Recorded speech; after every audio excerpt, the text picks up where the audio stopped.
আমি আইনুদ্দিন আল-আজাদ রহমতুল্লাহ আলাইহির ছেলে এবং আমরা এক ভাই এক বোন। আমার মা এখনও জীবিত আছেন। আমার বোনের বিবাহ হয়ে গেছে এবং আমি এখনও লেখাপড়া করছি। তো আমার বাবা 2004 সালে কলরব প্রতিষ্ঠা করেন এবং সুনামের সাথেই সেটাকে পরিচালনা করেন। তো দেশ বিদেশ সঙ্গীতের মাধ্যমে সেটা অনেক প্রচার লাভ করে। 2010 সালে 18 জুন নাটোরের লালপুরে একটি সড়ক দুর্ঘটনার মাধ্যমে আব্বুর মৃত্যু হয়। তো তারপর থেকেই কলরবের যারা ছাত্ররা ছিল, আব্বুর যে স্টুডেন্টগুলো, তারাই এই কলরবকে পরিচালনা করছে। রিসেন্টলি আমরা জানতে পারি সংবাদ মাধ্যমের মাধ্যমে যে কলরবের যে কাগজপত্র, যেগুলো মূলত মূল অধিকার হিসেবে যেটা আমাদের থাকার কথা, আমাদের ফ্যামিলির থাকার কথা, যেহেতু এটার মূল মালিক ছিল আমার বাবা, এই যে কলরবের যে ট্রেড লাইসেন্স, যেহেতু এটা একটা ব্যবসায়িক প্রতিষ্ঠান, এখান থেকে আয় ব্যয়ের একটা ব্যাপার আছে, তো সেইখানে ট্রেড লাইসেন্সের ওখানে দেখা গেছে যে বদরুজ্জামান চাচু ওনার ট্রেড লাইসেন্স এবং কলরবের মালিকানার কাগজে স্পষ্ট দেখি লেখা যে কলরবের মালিক রশিদ আহমদ ফেরদৌস। এইখানেই এখন আমাদের মূল সমস্যাটা, যে আমাদেরকে না জানিয়ে, আমাকে হোক বা আমার বোন, আমাদের ফ্যামিলি হোক, এমনকি আমাদের পুরো বংশের কেউকে না জানিয়ে তারা নিজেদের নামে কলরব এভাবে লিখে নিছে, যেটা অনেক বড় একটা অন্যায়। আর কলার টিউন এবং সুরকেন্দ্রের যে মালিকানা এবং শেয়ার হোল্ডারদের সমস্ত কিছুর হিসাব আমরা চাই। কলরবের সেই শুরু থেকে এই পর্যন্ত, যখন থেকে আর কি বাবা মারা গিয়েছে, পর থেকে এই পর্যন্ত কলরবের আয় ব্যয়ের হিসাব আমরা চাই। এবং যারা এই অন্যায়গুলো করেছে এবং তাদেরকে যারা সহযোগিতা করেছে কলরবের, তাদের প্রত্যেকের আমরা সঠিক বিচার চাই। এখনকার কলরব মূলত আইনুদ্দিন আল-আজাদ রহমতুল্লাহ আলাইহিকে কতটুকু স্মরণ করে সেটা নিয়েও প্রশ্ন আছে। কারণ দেখা যায় যে বিভিন্ন প্রতিষ্ঠানের যিনি মূল থাকে, যদি সে মরহুম হয়ে যায়, তখন তার কোনো স্মৃতিকে সে প্রতিষ্ঠানে রাখা হয়, স্মৃতি হিসাবে, সম্মান হিসেবে একটা রাখা হয়। তো সেরকমই একটা জিনিস কলরবে ছিল, শুধু পাগড়িটাই ছিল, যেটা কলরবের কোনো শিল্পী না, আমার বাবার যিনি গাড়ির ড্রাইভার ছিল, তিনি হচ্ছেন আমরা হান্নান চাচু বলতাম। তো তিনি আর কি নিজের থেকে এই পাগড়িটাকে কাচের ভিতরে বক্স হিসেবে এটাকে নিয়ে অফিসে রেখেছিলেন। তো সেটা পূর্বের অফিসে এটা ছিল, এটাই একটা মাত্র স্মৃতি ছিল। তাও এমন না যে কোথাও রাখা, এটা কেউ যদি কখনো লক্ষ্য করতো যে অফিসে কোনো একটা চিপায় এই বিভিন্ন চিকন রুম থাকে, স্টোর রুম টাইপের, সেখানে পড়ে থাকতো। এইখান থেকে যতটুকু ধারণা পাই যে আব্বুর সম্মান কতটুকু করা হয় বা স্মরণ কতটুকু করা হয়।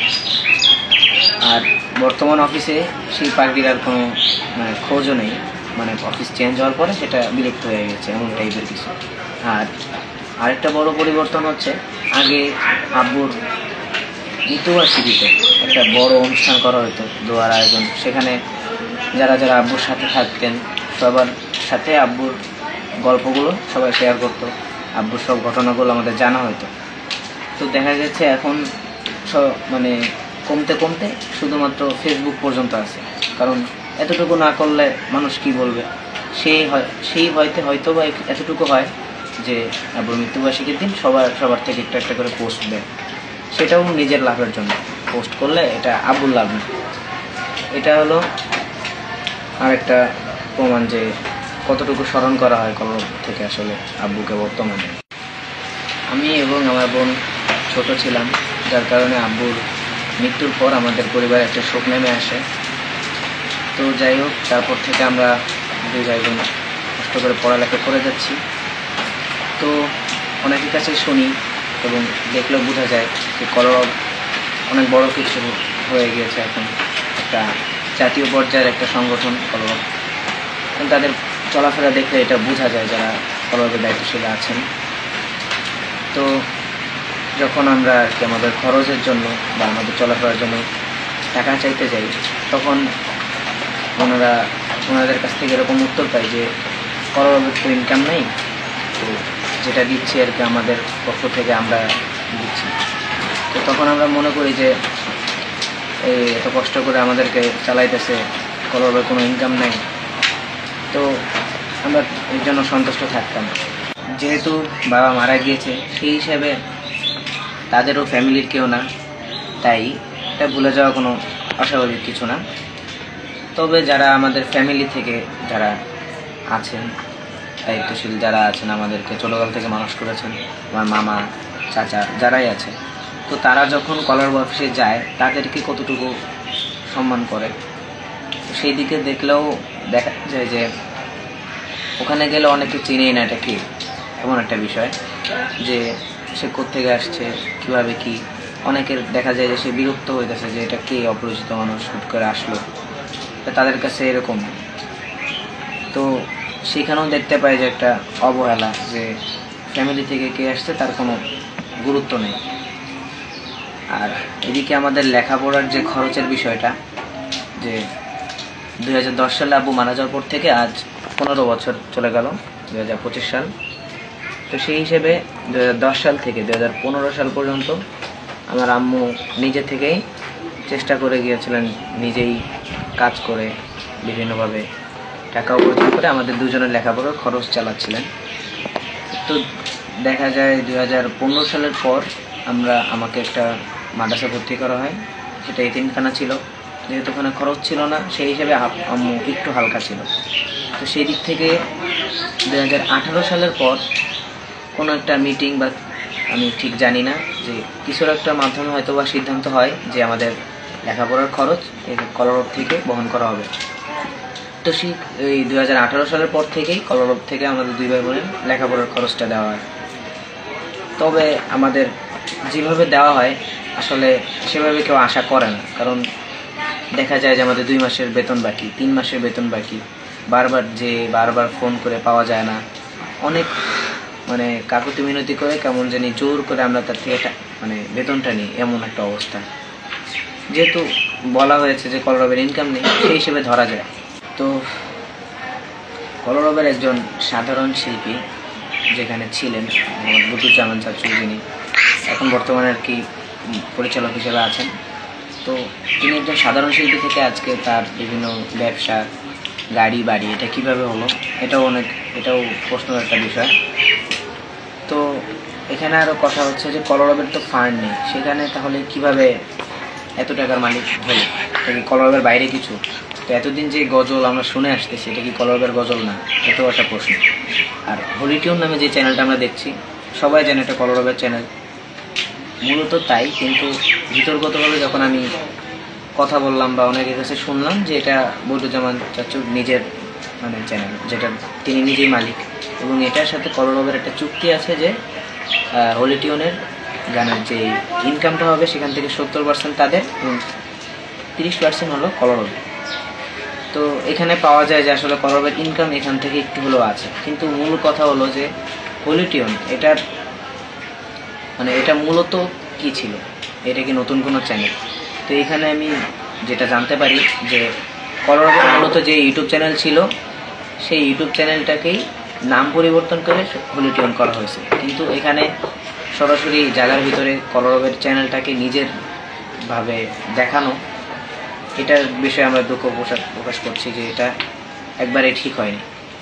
তো এটা নিয়ে অনেকে কথা বলার পর কলরবের নিয়ে একটি নতুন চ্যানেল খুলে সেটাকে আলাদা করে রাখা হয়েছে, যেন কলরবের কোনো চ্যানেল ছিল না আজকে হলে। তো এতদিন যে হলিটিউনে গজল গাচ্ছে যে শিল্পীরা, এরা কোথাকার শিল্পী, এরা কারা? এই কলরবের শিল্পীদেরকে দিয়ে হলিটিউনে গজল গাওয়ানোর পর সেই ইনকামটা তার হইতেছে, কলরবের মাত্র 30% দেওয়া হইতেছে। তো এটা একটা আমরা অন্যায়ের চোখেই দেখছি। আর বাবার কলরবের সাথে এই কলরবের যে পার্থক্যটা, সেটা হলো সেই সময়কার যত বড় বড় আলেমরা ছিল, সকলের চোখে আব্বু একজন অন্যরকম ছিল, সকলেই তাকে পছন্দ করত। বাকি বর্তমানে দেখা যায় যে অনেক আলেমরাই কলরবকে দেখতে পারে না। বর্তমানে তারা আমার আব্বুকে নিয়ে প্রশংসা করে, কিন্তু বর্তমান কলরবকে তারা একবারেই ঘৃণার চোখে দেখে। তো সেটা হলো সবচেয়ে বড় একটা পরিবর্তন। এরপরে আরও মানসিক চারিত্রিক পরিবর্তন আছে। ওই সময় সবার ভিতরে একটা শৃঙ্খলা ছিল, যেটা এখন নেই। কারণ এখন এক একজনের কারণে বড় বড় যে কোনো একজনের ভুলের কারণে পুরো কলরবকে এটার বদনাম বয়ে বেড়াতে হয়। এটা হলো আর আমার অভিযোগ হচ্ছে কলরব নিয়ে, যে কলরব এত বড় একটা জাতীয় জাতীয় সংগঠন, তো এটার নিজস্ব যে কোনো একটা অফিস নেই, সেটা হলো সবচেয়ে বড় কষ্টের বিষয়।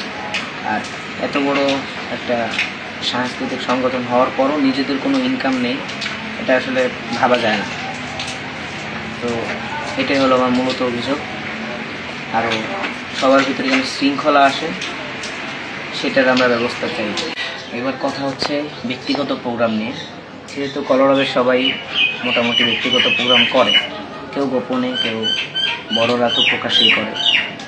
আর আমার বিষয়ে আমি আগে যেতে দেখতাম যে যেহেতু ছোটো মানুষ, কোথাও একা যেতে দিত না, সেটা একটা শাসনের ভিতরে পড়ে। কিন্তু আস্তে আস্তে যখন দেখলাম যে আসলে মানুষ ভুলেই যাইতেছে যে আসলে তার কোনো ফ্যামিলি আছে বা এমন কিছু, তো অনেকেই অনেক প্রোগ্রামে যখন আমাকে চাইতো, তখন দেখতাম যে আমাকে নিয়ে একটা প্রোগ্রামে যাইতো। বাকি আমার মনে হয় না কোনো প্রোগ্রামে টাকা ছাড়া তারা যাইতে পারে। তো আমাকে যদি কোনো প্রোগ্রামে চেয়েও থাকে আর আমাকে সেই হিসেবে নিয়েও যাওয়া হয়, অবশ্যই আমার জন্য কোনো হাদিয়া অবশ্যই তারা রাখে। তবে ছোটোকাল থেকে সেটা আমি এখনও মনে হয় না কখনো পেয়েছি। তো মাঝখানের কিছু প্রোগ্রামে আমি দেখেছি যে মাদ্রাসায় যাওয়ার পূর্বে সে হাত খরচ হিসেবেই আর কি প্রোগ্রামের টাকাটা আমাকে বুঝিয়ে দেওয়া হয়।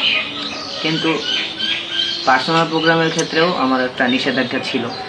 তো প্রশ্ন হচ্ছে যে কলরব কি আগের মতো আছে, বা এখনও কি কলরবটা দৃশ্যমান আছে কিনা। তো সেখানে আমি যেটা দেখছি যে কলরব যে মূলত যেটা হওয়ার কথা, কলরবের নিজস্ব একটা অফিস বা কলরবের আমি কেমন যেন অদৃশ্য হয়ে যাচ্ছে কলরব আস্তে আস্তে। কলরবের নিজস্ব অফিস নেই বা নিজস্ব কোনো ইনকাম নেই, নিজস্ব কোনো প্রতিষ্ঠান নেই।